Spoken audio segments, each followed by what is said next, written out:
السلام علیکم لسنر۔ وطن پر جان قربان کرنے والے کیپٹن طارق کا سوگوار گھر مالی کی میت کو تک رہا تھا اور اصلی قیامت تو نیلم کی زندگی پر ٹوٹی تھی۔ جس محبت اور رشتے میں بندھ کر وہ اس گھر میں بیاہ کر آئی تھی، وہی رشتہ اس کے سامنے لاش کی صورت میں پڑا تھا۔ آج حقیقی معنوں میں آسمان ٹوٹ کر اس پر آ گرا تھا۔ 2 سال کا جنید ابھی باپ کے پیار سے ناآشنا تھا اور اب وہ کندھے ہی نہ رہے تھے جس پر سوار ہو کر وہ خود کو ساری دنیا سے بلند محسوس کر سکتا تھا۔ کیپٹن طارق کی نڈھال ماں اسی سوچ میں تھی کہ بیٹے کی جواں لاشیں کا ماتم کرے یا شہید کی ماں کہلانے کا فخر حاصل کرے۔ نیلم کی سہیلی سلونی اس کے بے جان ہوتے وجود کو سنبھال رہی تھی، مگر اس گھر کا شاید اب کوئی پرسان حال نہ تھا۔ ہر آنکھ اشک بار تھی اور گھر کی در و دیوار اپنی ویرانی پر ماتم کنا تھی۔ نیلم اور اس کی بوڑھی ساس کے لیے اب صرف ایک ہی امید کا دیا تھا، جو کہ جنید تھا، اور اس کا حتی الامکان خیال رکھتیں اور اسے نظروں سے اوجھل نہ ہونے دیتیں۔ نہ جانے کتنے دن بیت گئے مگر گھر میں موت کا سا سناٹا برقرار رہا۔ آج کیپٹن طارق کی برسی تھی۔ سلونی نیلم کی پڑوسن تھی اور عزیز جاں سہیلی بھی تھی۔ دونوں ساتھ کھیلی پڑھی تھیں اور بائی قسمت بیائی بھی پڑوس میں گئی تھیں۔ خدا نے نیلم کو شادی کے 2 سال بعد اولاد کی نعمت سے نوازا تھا تو سلونی کی ساس کو بھی گھر میں ننھی کلکاریوں کی کمی محسوس ہونے لگی۔ اس نے دن رات سلونی کو طعنے مارنے شروع کر دیے اور اس کی زندگی اجیرن کر دی۔ سلونی کا شوہر سانول کب تک گھر میں ہونے والی چک چک کو برداشت کرتا؟ آخر ایک دن اس کے اندر بھرا ہوا لاوا پھٹ پڑا۔ ایک شام وہ گھر واپس آیا تو سلونی کو گھورتے ہوئے بولا، ماں نے 3 سال تک انتظار کیا ہے، مگر شاید وہ ٹھیک ہی کہتی ہیں، بنجر زمین پر فصل نہیں اگا کرتی۔ مگر سانول، خدا کی اس دیر میں میرا کیا قصور ہے؟ کیا میں جان بوجھ کر ماں نہیں بننا چاہتی؟ سلونی نے روتے ہوئے کہا۔ سانول سر تھام کر بیٹھ گیا اور بولا، ماں نے کہا ہے کہ اگر 1 سال کے اندر اندر بچہ نہ ہوا تو وہ میری دوسری شادی کرا دے گی اور میں بھی ماں کو روک نہیں پاؤں گا۔ روتے روتے سلونی کی ہچکی بن گئی۔ تھوڑی دیر بعد وہ سونے کے لیے لیٹ گئے۔ سانول تو سو گیا مگر سلونی کی ساری رات کروٹیں بدلتے گزری۔ نیند اس کی آنکھوں سے کوسوں دور تھی مگر صبح ہونے سے پہلے وہ ایک فیصلہ کر چکی تھی، ماسی اصغری سے ملنے کا۔ جب وہ ماسی اصغری کے گھر میں داخل ہوئی تو عجیب سی وحشت نے استقبال کیا۔ گھر کی در و دیوار سے نحوست ٹپک رہی تھی۔ اصغری پاس پڑوس میں کالا جادو کرنے والی مائی کہلاتی تھی۔ سلونی ویسے تو بہت ڈرپوک تھی مگر اولاد کی خواہش اتنی شدید تھی کہ اسے اس گھر میں کھینچ لائی تھی۔ 2 کمروں کا یہ گھر تاریک اور اجاڑ سا تھا۔ ایک کمرہ اصغری کی ملاقاتیوں کے لیے تھا جبکہ دوسرے میں اس کی ایک بیٹی تھی۔ سلونی کمرے میں داخل ہوئی تو اصغری کی بیٹی جگہ ایک ایسی لڑکی لیٹی تھی جس کی آنکھوں سے خون ٹپک رہا تھا، ہاتھ پاؤں مڑے ہوئے تھے۔ وہ زندہ تو تھی مگر مردوں سے بدتر تھی۔ سلونی بھاگتی ہوئی دوسرے کمرے میں چلی گئی جہاں اصغری آنکھیں بند کیے بیٹھی تھی اور اس کے سامنے ایک پتلا پڑا ہوا تھا جس میں سوئیاں ہی سوئیاں چبھی ہوئی تھیں۔ اگربتی اور لوبان کا دھواں عجیب سا منظر پیش کر رہا تھا۔ سلونی نے اٹکتے ہوئے کہا، وہ تمہاری بیٹی، اس کی آنکھوں سے خون، وہ مر رہی ہے شاید۔ اس کی آواز لرز رہی تھی۔ نہیں مرے گی، نہیں مرتی ایسی اولاد اتنی آسانی سے۔ اس کی سزا میرے گناہوں کی طرح ختم نہیں ہوگی۔ اصغری کی بھدی آواز گونجی، مگر اسے ہوا کیا ہے؟ سلونی کی آنکھوں میں ابھی تک کچھ دیر پہلے والا منظر گھوم رہا تھا۔ کالا جادو سیکھنے کی خواہش میں چلے کیا کرتی تھی، قبرستانوں میں، ویران مکانات میں گئی اور بہت کچھ حاصل بھی کر لیا مگر اپنا خاندان کھو بیٹھی، کیونکہ جنات صرف میرے تابع تھے، قربانی چاہتے تھے اور میرے گھر والوں کے مخالف تھے۔ اس صورت میں مجھے ان کو رکھنا تھا یا گھر والوں کو؟ اور میں نے جناتوں کو ترجیح دی۔ کرم جلی بھاگ ہی ایسے تھے میرے۔ پھر ایک ہفتے میں شوہر کی لاش ایسی ملی کہ وہ پنکھے سے لٹک رہا تھا۔ اگلی صبح اٹھی تو بیٹے کی لاش بستر پر خون میں لت پت پڑی تھی، اور بیٹی کا حال تمہاری نظروں کے سامنے ہی ہے۔ جنات کے ذریعے دولت حاصل کرنے کا ایک جنون تھا جو مجھے لے ڈوبا۔ یہ کہتے ہوئے اصغری کی آنکھوں میں چھپی نمی سلونی سے چھپی نہ رہ سکی۔ کہیں جذباتی ہو کر میں غلط فیصلہ تو نہیں کر رہی؟ سلونی نے سوچا، مگر پھر اپنے شوہر اور ساس کی کہی ہوئی باتیں اس کے دماغ میں گھومنے لگیں۔ نہیں، میں اولاد کے حصول کا عمل پوچھ کر ہی جاؤں گی، وہ دل ہی دل میں پختہ عہد کر کے بولی۔ میری طاقتیں بتا رہی ہیں کہ تو اولاد کے لیے آئی ہے اور عمل جانے بغیر نہیں ٹلے گی۔ چل اس ڈبے میں 3000 ڈال دے۔ مائی اصغری بھی حال میں واپس آ چکی تھی۔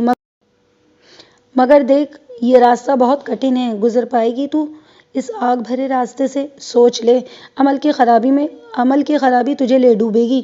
اصغری اسے سمجھانا تو چاہ رہی تھی مگر جب سمجھنے والا ہی تیار نہ ہو تو وہ کیا کر سکتی تھی۔ میں اپنی سوچوں کو دفنا کر تمہارے پاس آئی ہوں، اٹل فیصلہ سلونی کی آنکھوں سے جھلک رہا تھا۔ اصغری وظیفہ اور عمل سلونی کو سمجھانے لگی۔ اس عمل میں جو غور طلب بات تھی وہ کسی 2 سے 3 سال کے بچے کا اصول تھا جو سلونی یا اس کے شوہر کے لیے بہت مشکل تھا۔ گھر آ کے اس نے سانول سے بھی اصغری کے بتائے ہوئے چلے کی بات کی اور سانول جو کہ پہلے ہی ماں کی دھمکیوں اور طعنوں سے پریشان تھا عمل کرنے کے لیے فوراً مان گیا، کیونکہ پیار تو وہ بھی سلونی سے بہت کرتا تھا اور اسے کھونا نہیں چاہتا تھا۔ محلے کے چیدہ چیدہ لوگ ان کے گھر میں جمع تھے۔ سلونی بھی وہاں موجود تھی۔ نیلم کی آنکھوں میں آج پھر آنسو چمک رہے تھے۔ سلونی نیلم کو تسلیاں دے رہی تھی۔ نیلم اپنی غمگسار سہیلی کے سامنے بیٹھی تھی۔ سلونی اپنی ہی سوچوں میں مگن تھی کہ بچے کا انتظام کیسے کیا جائے۔ اچانک اس کی نظر جنید پر پڑی۔ ہاں، یہی ہے وہ بچہ جس کی مجھے تلاش تھی۔ اس لمحے وہ بھول چکی تھی جس کالے علم کے لیے وہ اس معصوم کو استعمال کرنے جا رہی ہے۔ وہ یتیم اس کی سب سے عزیز سہیلی کا اکلوتا بیٹا ہے۔ ذاتی مفاد شاید ہر رشتے سے بڑا ہوتا ہے۔ وہ نیلم کے پاس گئی۔ جنید اتنے مہمانوں سے بھرے گھر میں گھبرایا ہوا پھر رہا تھا۔ میں ایسا کرتی ہوں، آج اسے اپنے گھر سلا لیتی ہوں۔ سلونی جنید کو اپنی گود میں اٹھاتے ہوئے بولی۔ ہاں سلونی، یہ بھی تمہارا ہی بچہ ہے، لے جانا۔ نیلم سلونی کی ممتا کے جذبے سے آگاہ تھی، اس لیے اسے جنید کو لے جانے دیا۔ رات 2 بجے کا وقت تھا۔ ہر طرف ہو کا عالم تھا۔ 2 سائے تیزی سے پرانے قبرستان کی طرف بڑھ رہے تھے۔ ان کی گود میں چادر میں لپٹا ایک بچہ تھا۔ پرانا قبرستان صدیوں پہلے متروک ہو چکا تھا۔ اندھیرا گہرا تھا۔ ایک کونے میں کھڑا بوہڑ کا گھنا درخت عجیب منظر پیش کر رہا تھا۔ اس کی لمبی شاخیں زمین کو چھو رہی تھیں۔ درخت پر الو بیٹھے تھے۔ آنکھیں اندھیرے میں بھی ان کی چمک رہی تھیں، جیسے وہ آنے والوں کے سواگت میں بیٹھے ہوں۔ جیسے ہی وہ سائے قبرستان میں بوہڑ کے درخت کے پاس آئے تو الو خوفناک آوازیں نکالتا ہوا ایک طرف پرواز کر گیا۔ فضا میں پیدا ہونے والے سکوت اور عجیب سی گھٹن پیدا کرنے لگا۔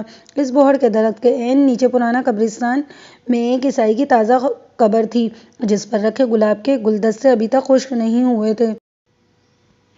وہ سائے سانول اور سلونی کے تھے، جن کی گود میں بے ہوش کیا ہوا جنید تھا۔ جبکہ سانول کے پاس کچھ سامان بھی تھا۔ اس نے تھیلے سے پھاوڑا نکالا اور قبر کھودنے لگا۔ کچھ دیر بعد قبر کھل چکی تھی۔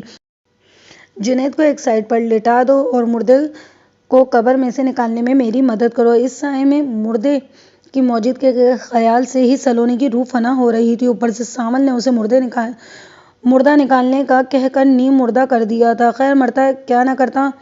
سانول نے قبر میں اتر کر مردے کو اوپر اٹھایا اور سلونی نے اسے پکڑ کر کھینچ کر ایک سائیڈ پر رکھ دیا۔ کفن میں لپٹی لاش کو چھوتے ہوئے سلونی کے ہاتھ پاؤں کانپ رہے تھے۔ حوصلہ رکھو سلونی، جہاں اتنا کچھ کر چکی ہو تو اب اپنے حوصلے کو پست نہ کرو، سانول نے اسے حوصلہ دیتے ہوئے کہا۔ نہیں، ہاں، اچھا ٹھیک ہے، میں ٹھیک ہوں۔ سانول خوف سلونی کی آواز سے ظاہر ہو رہا تھا۔ اب مرحلہ لاش کے درخت کے اوپر لے جا کر رسی کے ساتھ لٹکانا تھا۔ سلونی کی مدد کے ساتھ بالآخر سانول نے یہ مرحلہ بھی طے کر لیا۔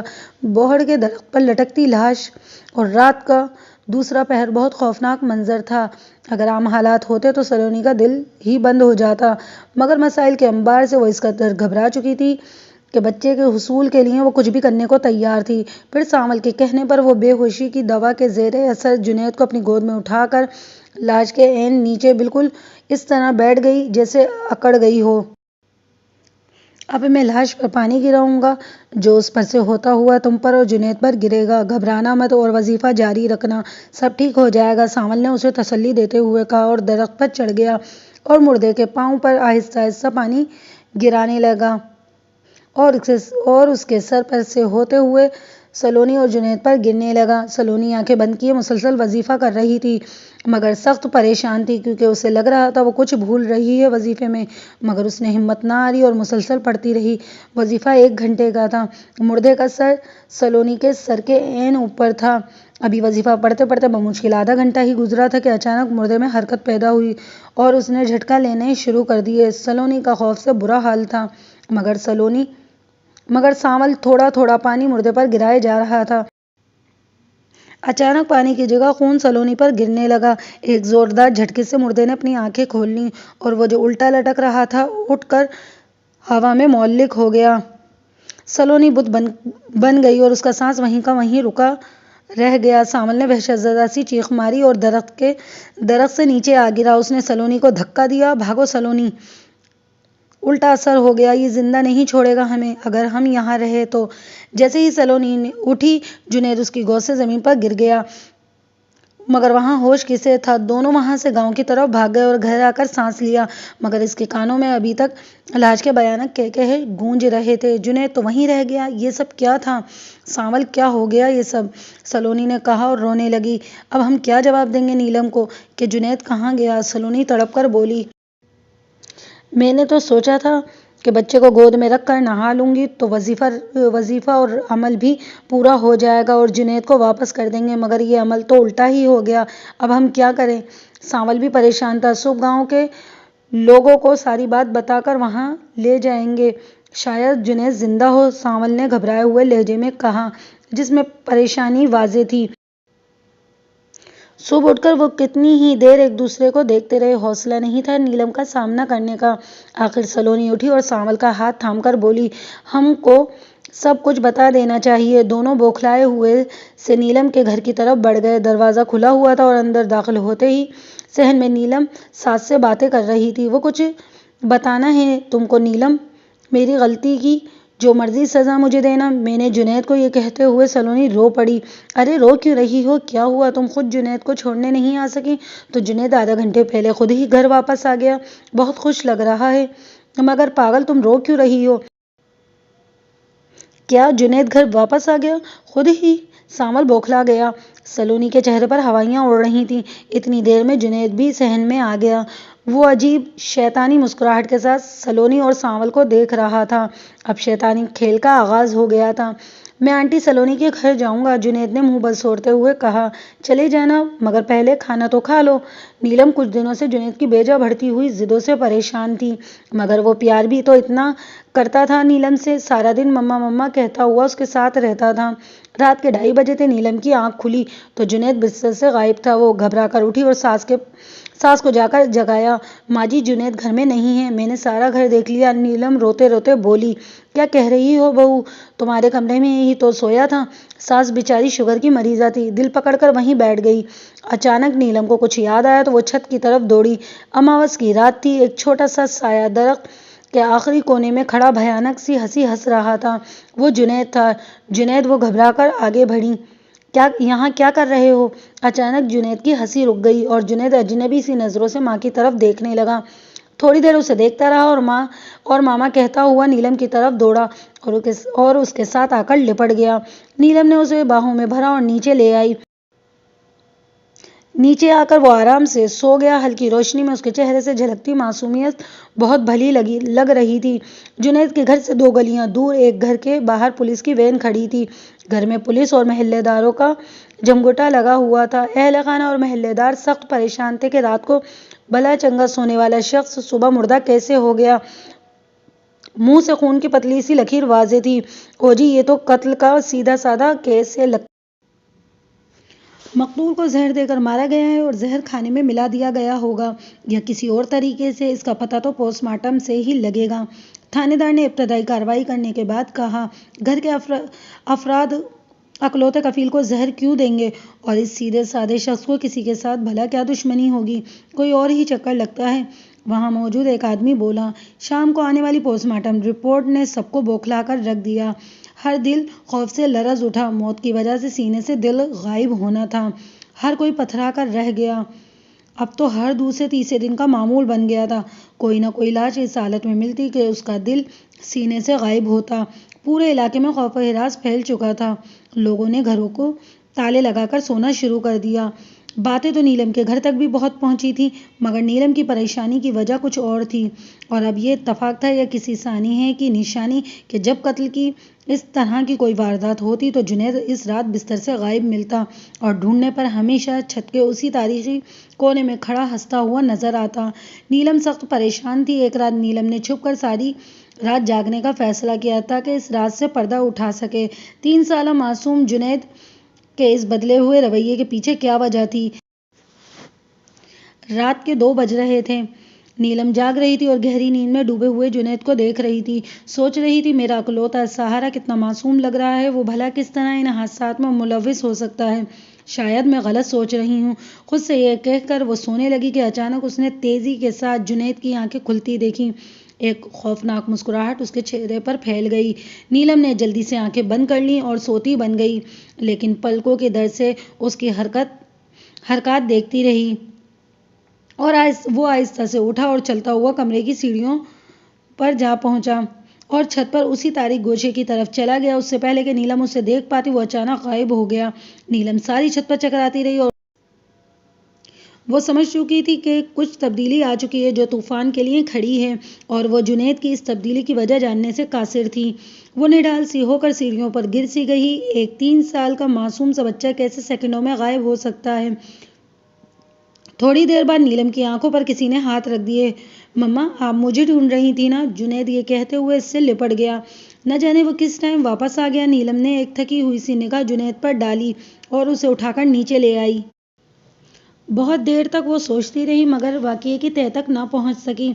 اگلی صبح سلونی کے گھر سے ماتم کا شور اٹھا۔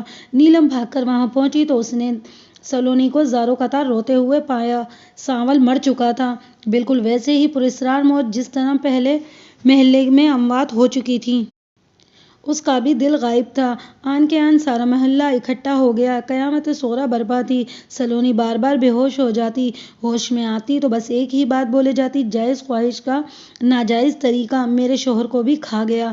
جنید روز باقاعدگی سے ماں کی انگلی تھامے وہاں آتا اور سلونی کو دیکھ کر اسی بھیانک انداز میں ہلکے سے مسکراتا رہتا، مگر سلونی جنید کی طرف دیکھنے سے بھی گریز کرتی۔ سانول کے چہلم کے بعد صبح سلونی اچانک ہی نیلم کے گھر چلی آئی تھی۔ نیلم کے گلے لگی اور کہنے لگی، میرا سانول آج بھی میرے خوابوں میں آتا ہے۔ نیلم، میں نے اسے اکسایا تھا اس بات پر۔ کیا ہوا سلونی؟ اتنے دنوں سے تم ایک ہی بات کیے جا رہی ہو، ایسا کیا غلط کام ہو گیا ہے تم سے جس کا کانٹا آج بھی تمہارے دل میں چبھ رہا ہے؟ نیلم نے بالآخر پوچھ ہی لیا۔ اولاد کی خواہش نے مجھے دیوانہ کر دیا تھا اور میں صحیح اور غلط کا فرق بھی بھول گئی، اور ماسی سورا کے گھر کی حالت دیکھتے ہوئے بھی اس سے وظیفہ مانگ بیٹھی۔ کاش کہ میں ایسا نہ کرتی۔ سلونی پچھاڑے کھا رہی تھی۔ روتے روتے اس نے مذکورہ عمل اور اس کے نتیجے سے نیلم کو آگاہ کر دیا۔ نیلم سکتے کے عالم میں کھڑی اس کی باتیں سنتی رہی۔ غصے کی ایک لہر اس میں اٹھی اور اس نے دھکا دیتے ہوئے سلونی کو گھر سے نکال دیا۔ آج وہ ادھورا سچ بھی پورا ہو کر اس کے سامنے آ گیا تھا، جو کئی دن سے سانپ کی طرح کنڈلی مارے اس کے دماغ میں چھپا بیٹھا تھا۔ وہ سارا دن ویران نظروں سے جنید کو تکتی رہی تھی۔ وحشت اور بربریت کی یہ داستان خدا جانے کب ختم ہوگی۔ نہ جانے کتنے لوگ جو اپنی کم عقلی کے باعث جعلی کالے علم والوں سے لٹتے ہیں، اور جنہیں کوئی کالے علم والے میسر آ بھی جاتے ہیں تو ان کے ذریعے پوری کی جانے والی خواہشیں کیا رنگ لاتی ہیں اور جو نتیجہ نکلتا ہے اس کے سامنے تھا، مگر ان ناکم عقلوں کو کوئی نہیں روک سکتا، اور نہ جنید کو روکنا ممکن تھا جو معصوم شیطان کا روپ اختیار کر چکا تھا۔ مجرم نہ ہوتے ہوئے بھی وہ خود کو مجرم محسوس کر رہی تھی۔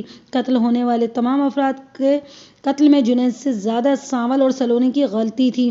جنید تو معصوم تھا، مگر تھا تو اس کا بیٹا، اور وہ اتنے سارے انسانوں کی زندگیاں داؤ پر لگانا نہیں چاہتی تھی۔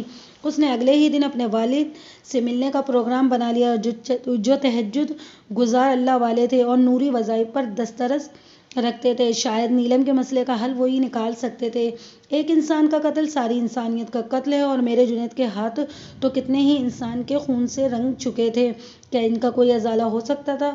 والد کے گلے لگتے ہوئے وہ سسک پڑی، نہیں میری بچی، میں سمجھ سکتا ہوں تاری کی شہادت کے بعد تم جنید کی آس پر زندگی گزار رہی ہو، مگر اب وہ سارا خونی شیطان کے روپ میں ڈھل چکا ہے۔ انہوں نے تسلی دینے کی کوشش کی، ابا جان، لوگ کیوں قبروں میں آرام کی طلب میں سوئے مردوں کو بھی چین سے رہنے نہیں دیتے اور انہیں اتنا مجبور کر دیتے ہیں کہ وہ بدلہ لینے پر آمادہ ہو جائیں؟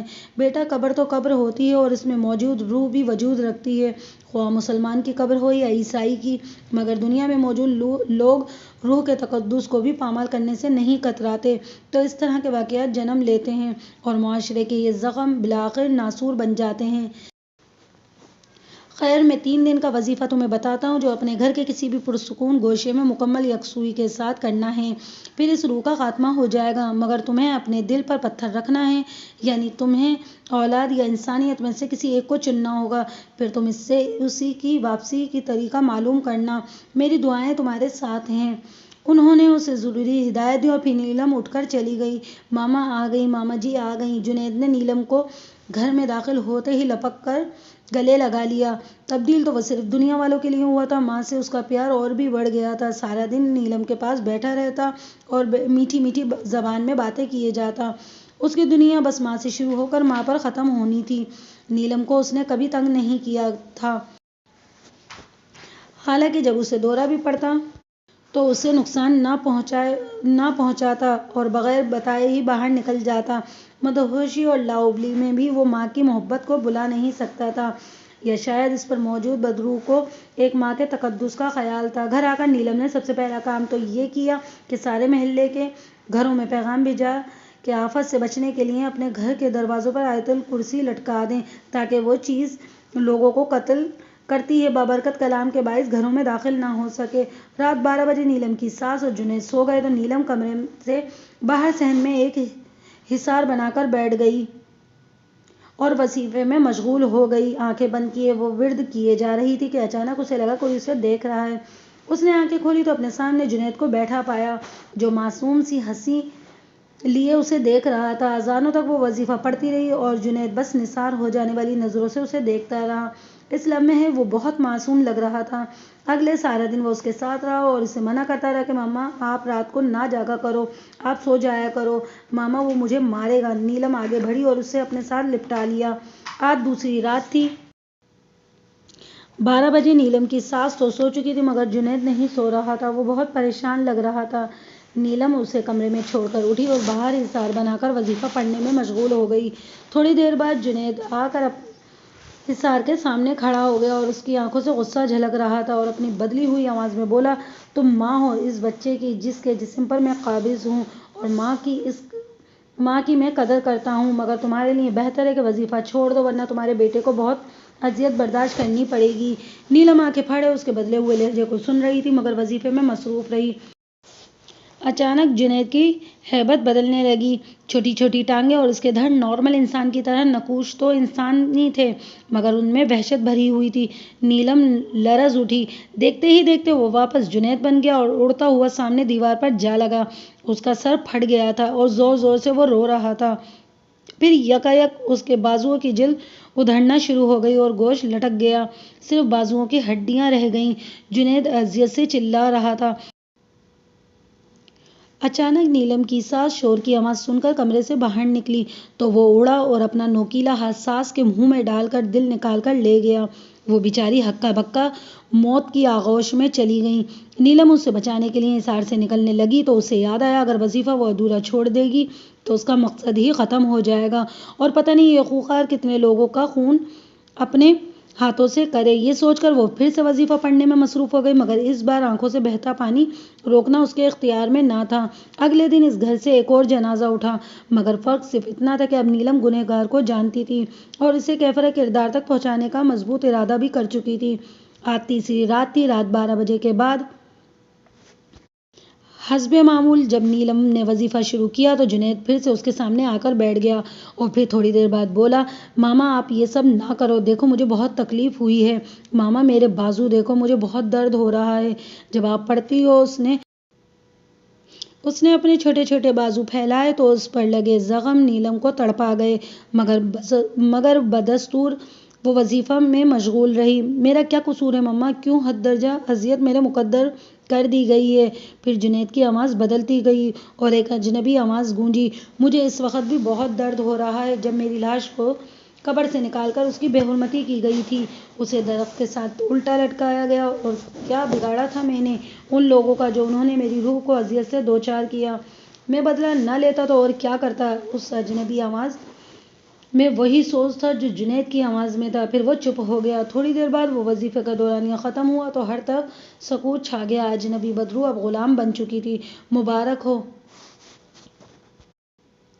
ایک ایسی روح پر قبضہ کرنے کے لیے جو بیک وقت ظالم بھی تھی اور مظلوم بھی۔ جنید کے منہ سے آواز نکلی، دیکھو میں صرف تمہاری پرامن واپسی چاہتی ہوں، مجھے بس اس کا طریقہ سمجھا دو۔ نیلم نے پہلا سوال یہی پوچھا۔ میری واپسی اسی جسم کے خاتمے پر مشروط ہے جس میں میری روح مقید ہے۔ میں اپنی مرضی سے اس جسم کو اب نہیں چھوڑ سکتا اور نہ ہی اس معصوم کا خاتمہ چاہتا ہوں۔ یہ کیا کہہ رہے ہو تم؟ کیا اس معصوم کی اذیت یہاں تک کافی نہیں جو تمہارے ہاتھوں وہ پہلے ہی اٹھا چکا ہے؟ نیلم غصے سے بولی، قدرت کے اصول کو جب توڑنے کی کوشش کی جاتی ہے اس کا بھگتان تو بھگتنا ہی پڑتا ہے۔ نیلم کے وجود میں آندھیاں چل رہی تھیں۔ اسے اب اس موڑ پر انسانیت یا اولاد میں سے کوئی ایک چیز چننی تھی۔ جنید اس کا آخری سہارا تھا اور جینے کی آخری امید، مگر دنیا کے لیے اس کی موجودگی ایک قہر تھا۔ بالآخر اس نے ایک فیصلہ کر لیا۔ نیلم کی آنکھیں اب پتھرا چکی تھیں۔ وہ اٹھی اور چلتی ہوئی کچن میں گئی اور دودھ کے ایک گلاس میں فنائل کی گولیاں ملا کر خون برساتی بھیگی اداس آنکھوں کے ساتھ لے آئی اور وہ گلاس جنید کے سامنے رکھ دیا۔ جنید نے ایک زخمی سی نگاہ اپنی ماں پر ڈالی اور سارا دودھ پی گیا۔ جنید اور اجنبی بدروح کا خاتمہ نیلم کے سامنے تھا۔ ماما میرا کیا قصور تھا؟ سلونی آنٹی کی خواہش، لاش کی بے حرمتی اور پھر اس کا بدلہ، میں کہاں غلط تھا؟ مجھے میرا قصور بتا دینا ماما، میں ہنستے ہنستے مر جاؤں گا۔ بولتے بولتے جنید کے دائیں ہونٹ کے کنارے سے خون کی ہلکی سی لکیر نکلی۔ حالات نے اسے وقت سے پہلے بڑا کر دیا تھا اور وہ روح جنید کے لیے اپنی بے بسی اور جنید کی لاچاری کا اظہار کر رہی تھی۔ ماما مجھے غم اس کا نہیں کہ آپ نے اولاد پر انسانیت کو ترجیح دی، بلکہ خوشی اس بات کی ہے کہ میں شہید کا بیٹا اور عظیم ماں کی اولاد ہوں۔ اچھا ماما، پاپا مجھے لینے کے لیے آ گئے ہیں۔ الوداع ماما۔ آج بھی شام نگر کی گلیوں میں ایک شہید کی بیوہ اور ایک عظیم ماں پھرتی ہوئی نظر آئے گی جو ہوش و حواس سے بیگانہ ہے، مگر اس کی قربانی سے اس کے ماں باپ اور سلونی کے علاوہ کوئی واقف نہیں تھا۔